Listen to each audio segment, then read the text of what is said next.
Nang araw na datnan kayo ni Mang Alberto, ay naroon ako sa likod ng salansa ng mga basura at sirang gamit. At kita ko kayo ni Eloisa. Galit na galit ako sa inyong dalawa, lalo na sayo. Kaya naman nang habulin ka ng ama ni Eloisa ay natuwa pa ako. Hindi ko pa alam kung bakit naging ganoon ang reaksyon ko.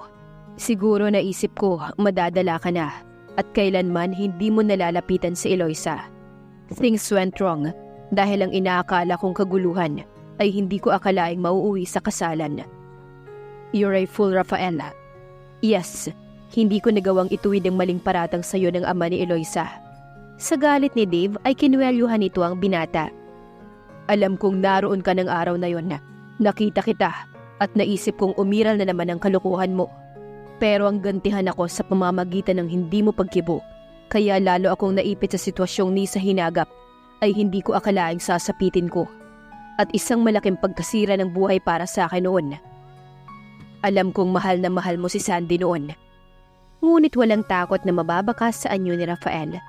Kahit pa hindi nito binibitawan ng kanyang kwelyo. Sinalubong niya ang mga mata ng kapatid. May pangarap kaming binuo ni Sandy. Magtatapos kami ng kolehiyo sa Maynila.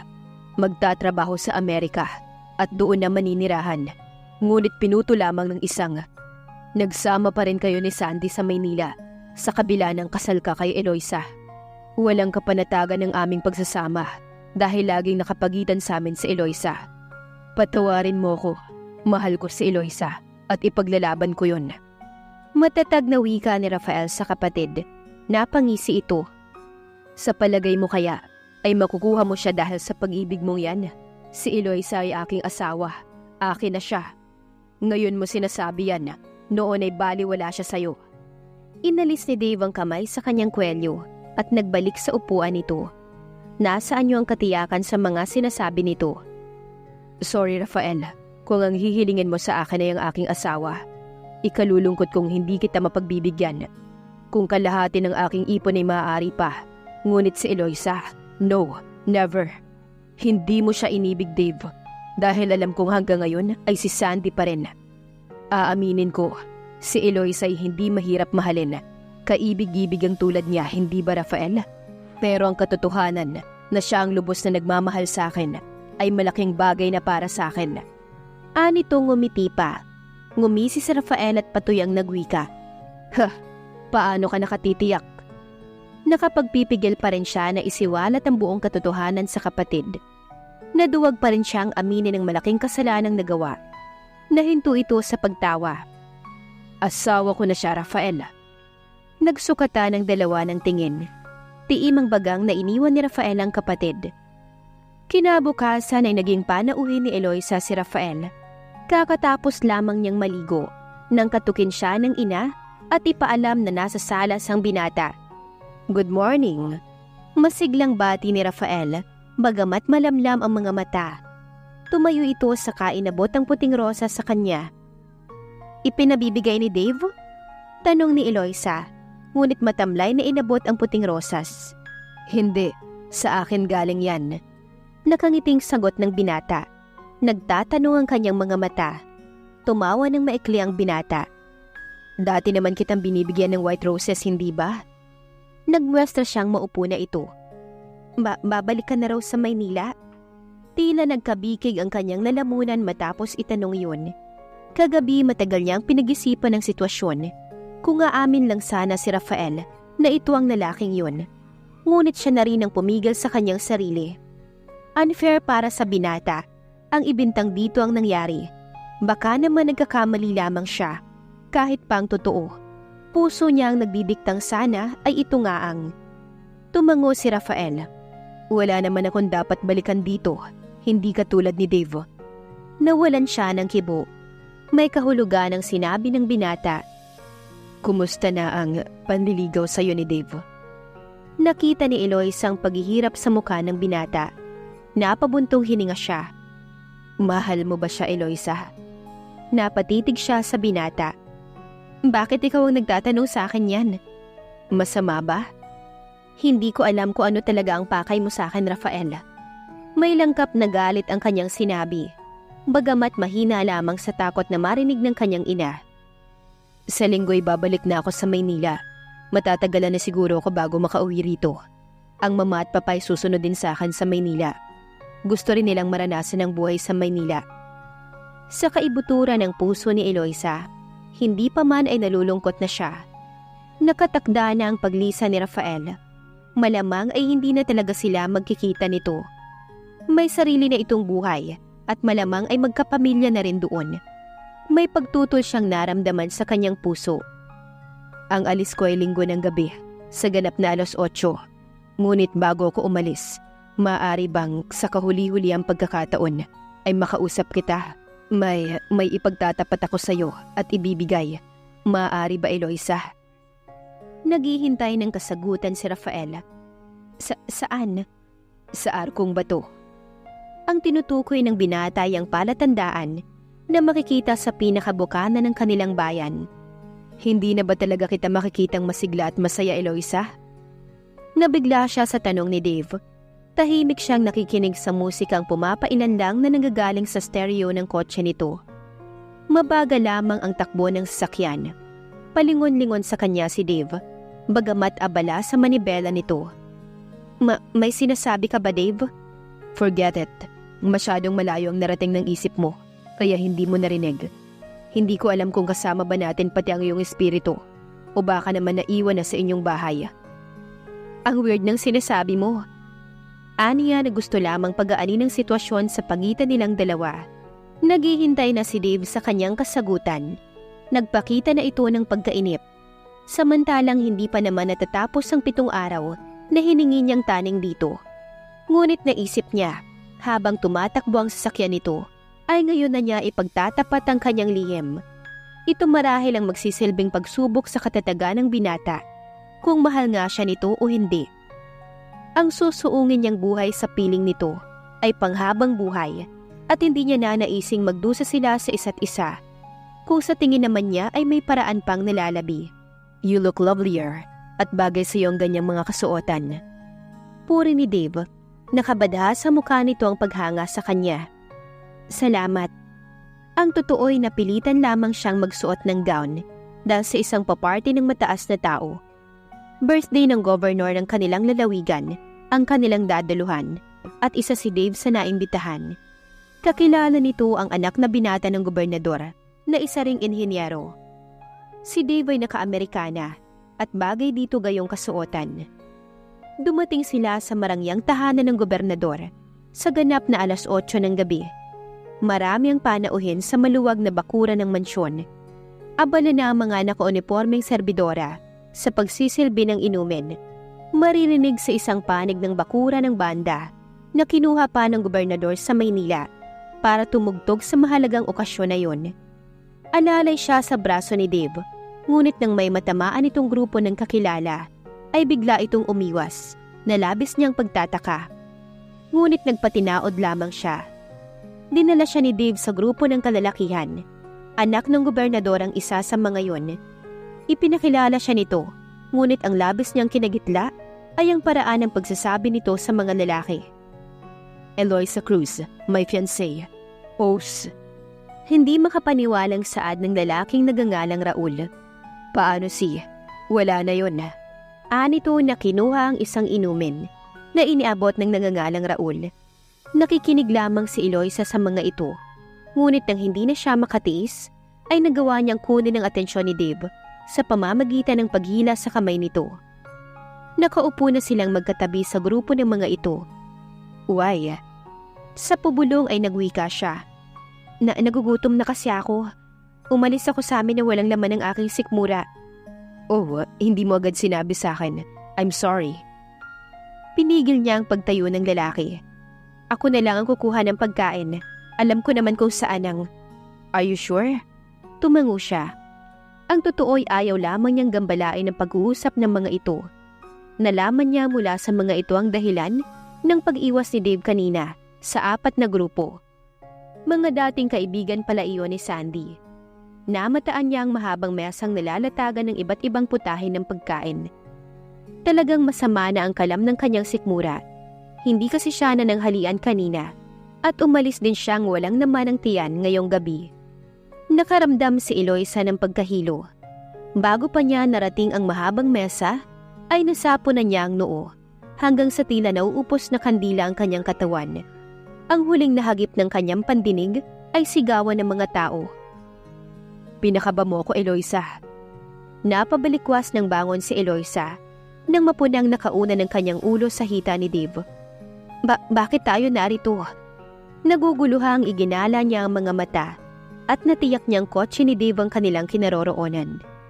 "Sorry, nataranta ako kanina, and at the same time ay nahiya sa mga panauhin ng gobernador.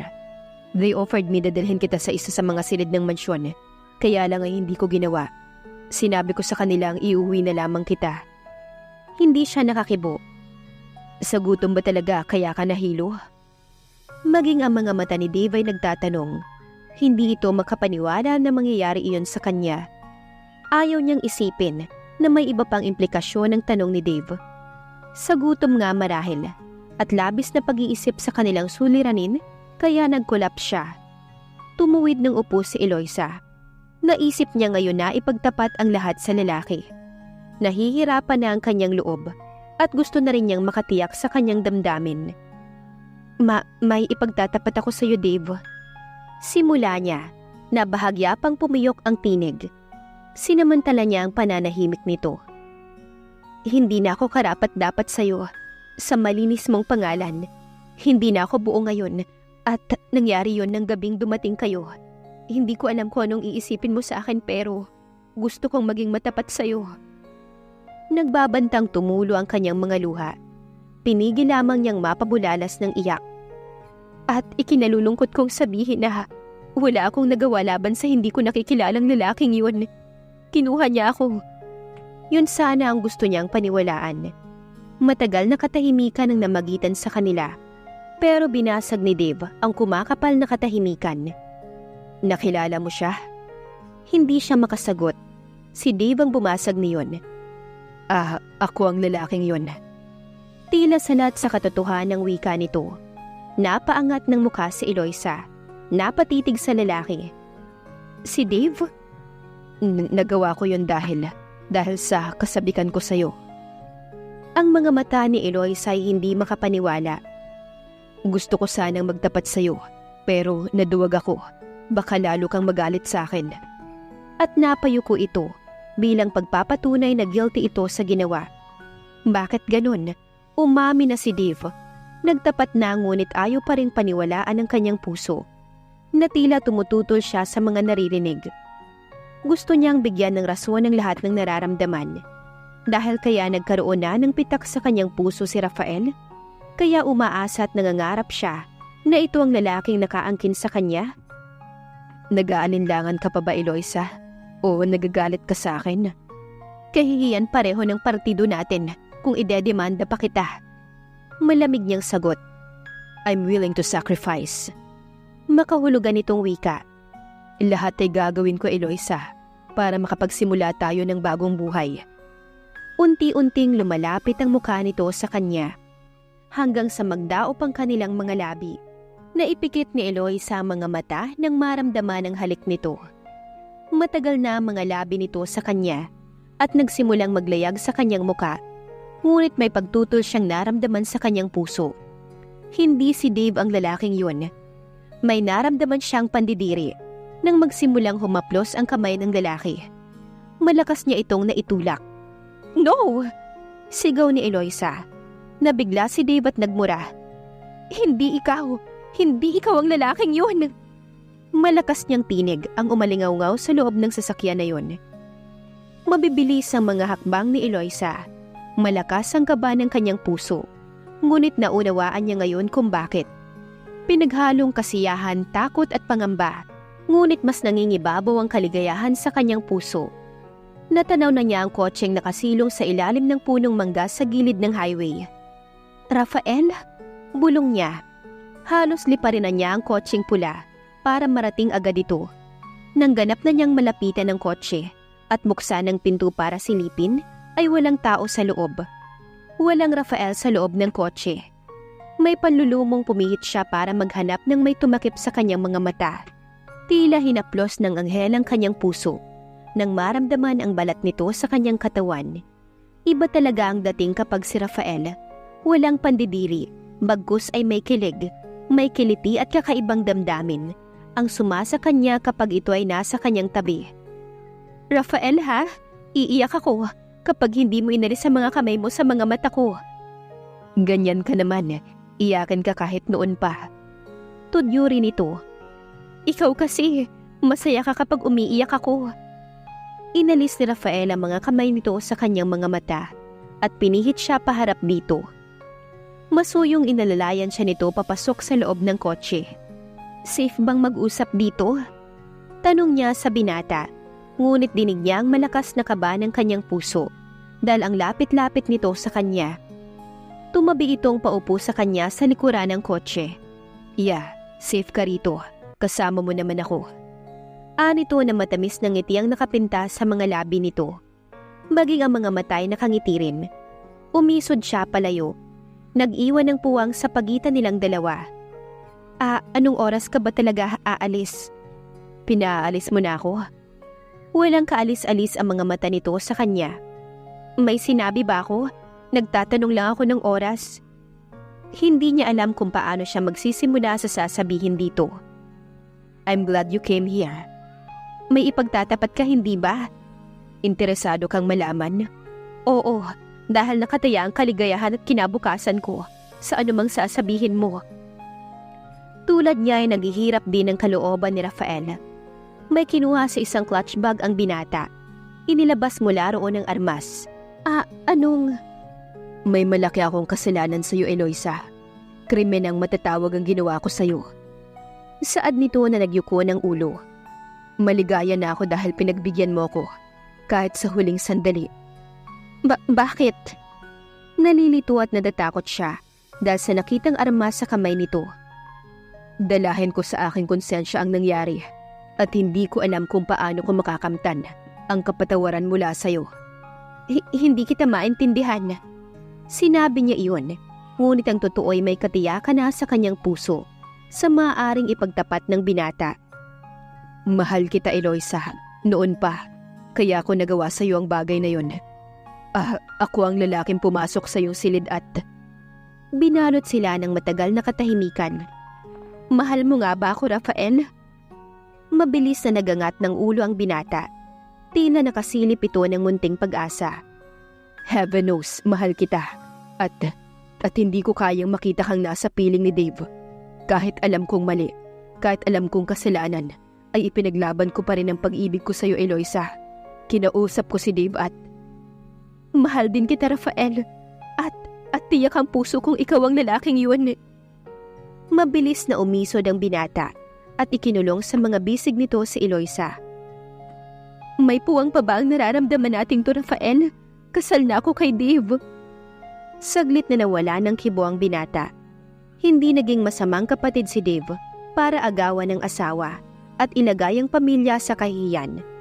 Kung magsasakripisyo si Rafael, hindi lamang ang kapatid niya ang liligaya, kundi maging ang mga magulang ni Eloisa at ang kanilang magulang din.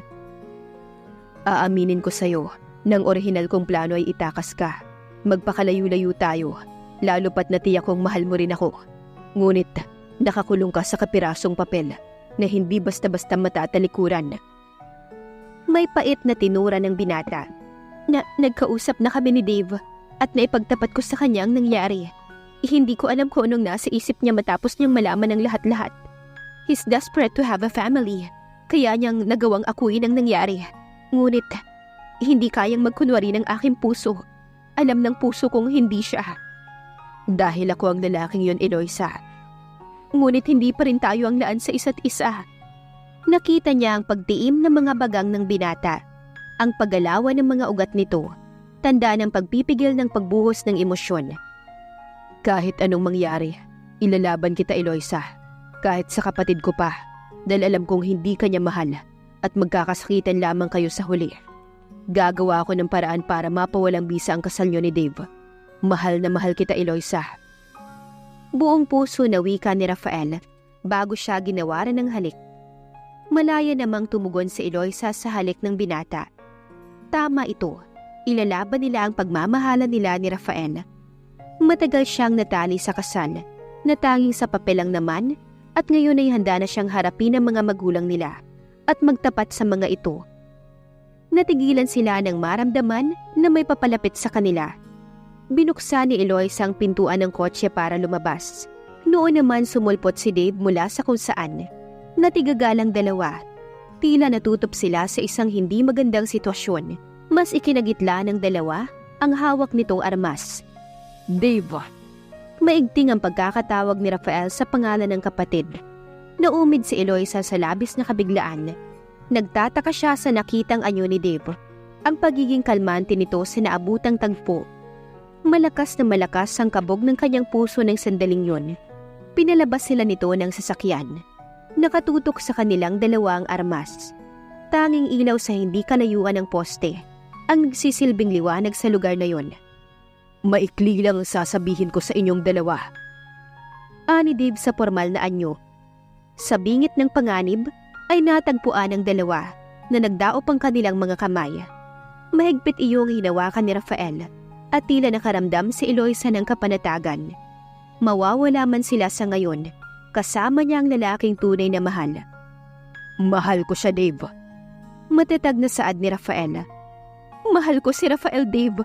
Patawarin mo ko. Basag ang boses na wika ni Eloisa. Nakita ng dalawa ang pagsilay ng ngiti sa mga labi ni Dave. May liliwanagin lang ako sa inyong dalawa. Kasal ka sa akin, Eloisa. Ngunit sa loob ng 8 taon ay hindi nagkaroon ng kaganapan ng pagiging mag-asawa natin. Ang kapirasong papel ay maaaring ipawalang bisa sa mabigat na kadahilanan.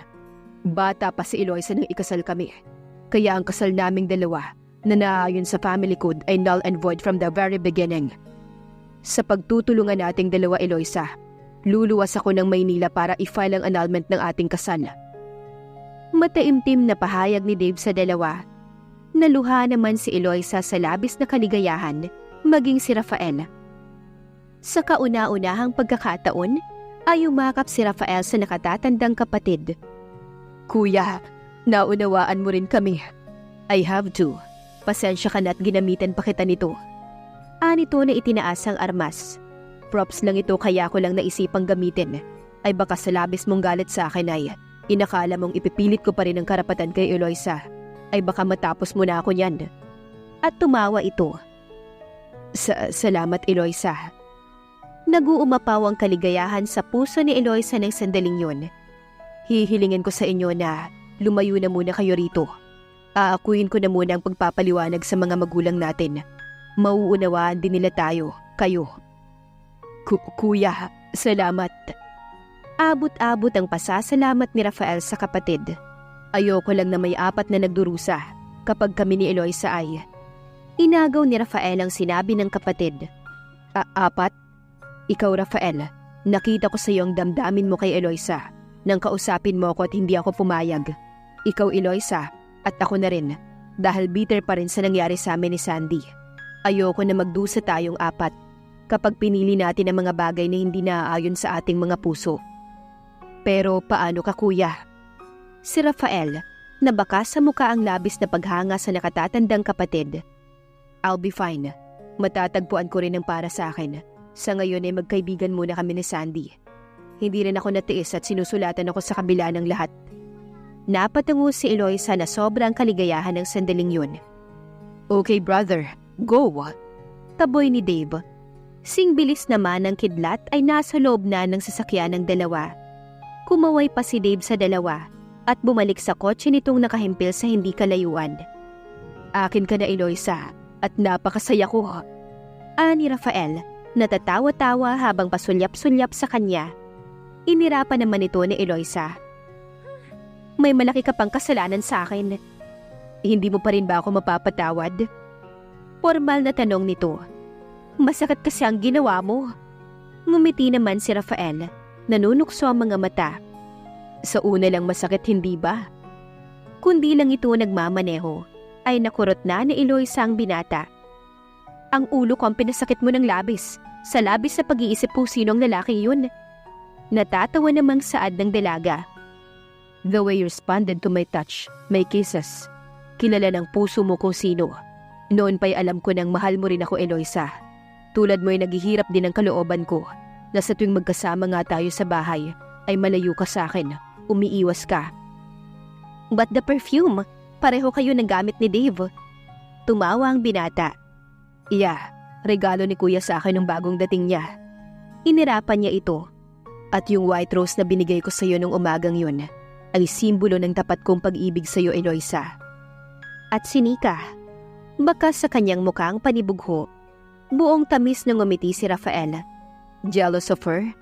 Tinatanong mo pa? Inirapan niya ito. Sabi ng Nika na yun, girlfriend mo raw siya. Yeah, kaibigang babae ang ibig sabihin nun. At hanggang doon lang. Ikaw lang ang nag-iisa sa puso ko. At wala nang makakaagaw pa nun, mahal ko. I love you, Eloisa. Maramdamin itong pahayag. Hindi na yata matapos-tapos ang kaligayahang nararamdaman ni Eloisa. Napakasaya niya ng sandaling yun dahil nahanap na niya ang lalaking tunay na minamahal. Makalipas pa ang 1 taon, ay masaya nang namumuhay bilang mag-asawa sina Eloisa at Rafael.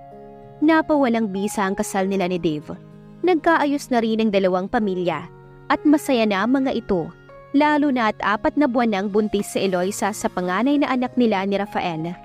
Si Dave naman ay masaya na sa piling ni Sandy, sa babaeng tunay nitong mahal. Naninirahan na sila ngayon sa Amerika at doon nagtayo ng negosyo. Minsan sa pag-ibig ay susubukin ka talaga ng tadhana. Ang akala mong tao'y makakasama mo muna sa habang buhay ay hindi pa pala yun dahil dumaan lang siya sa buhay mo para mas matuto ka at maging mas matapang sa hamon ng buhay. Para sa pagdating ng taong nakalaan sa'yo'y handa ka na.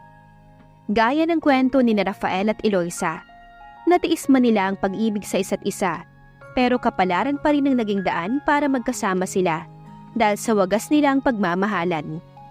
At dito na po nagtatapos ang ating kwento.